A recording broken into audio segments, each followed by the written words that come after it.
দেশবাসী আপনারা সবাই দেখছেন, আমরা বৃদ্ধ, যুবক, কিশোর, পৌর সভায় লাইনে দাঁড়িয়ে আছি আমাদের এই দেশবাসীর অধিকার আদায়ের জন্য।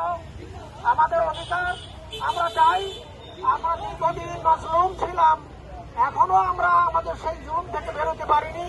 দুর্ভাগ্যবশত আমাদের মধ্যে বিভেদ সৃষ্টি করে, হানাহানি মারামারি করে, বিভিন্ন পদ্ধতির দাবি করে রাষ্ট্রকে বিপদগামী করার জন্য বিভিন্ন রাজনৈতিক দল নানাবিধ দাবি দেওয়া পেশ করছে।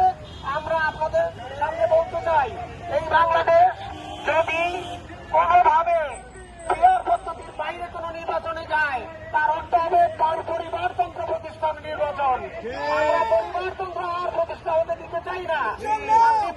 বাবার হক আদায় করার জন্য, মায়ের হক আদায় করার জন্য, অমুকের হক বাস্তবায়ন করার জন্য কেউ কেউ নিজ নিজ দলীয় প্রতিষ্ঠাতার নীতি বাস্তবায়নের জন্য বিভিন্ন দাবি দেওয়া উত্থাপন করেন।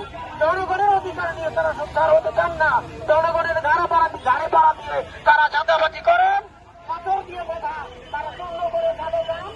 আপনারা দেখছেন, নিশ্চিতভাবে আপনারা অবহিত আছেন, একমাত্র বাংলাদেশ জামাত ইসলামী এবং ইসলামপন্থী দলগুলো যারা এই অনিয়ম এবং দুর্নীতি ও চাঁদাবাজি মুক্ত, তারা যে পথে আপনাদেরকে পথ দেখাতে চায় রাজনৈতিকভাবে, আশা করি আপনারা আমাদের সে পথকে অবলম্বন করেন। একমাত্র পিয়ার পদ্ধতি বাংলাদেশের প্রতিটি মানুষের হক এবং অধিকার এবং ভোটের মূল্যায়ন করতে পারে।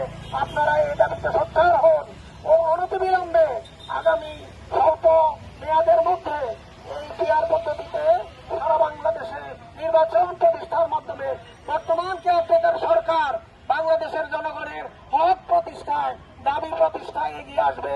আমরা এই আশা করি। এই কারণেই আমরা আজকে এই মানববন্ধনে দাঁড়িয়ে আছি। আমরা আমাদের অধিকার চাই, আমরা এদেশের জনগণের অধিকার চাই। হিন্দু, মুসলিম, বৌদ্ধ, খ্রিস্টান নির্বিশেষে সবাই আমরা বাংলাদেশি।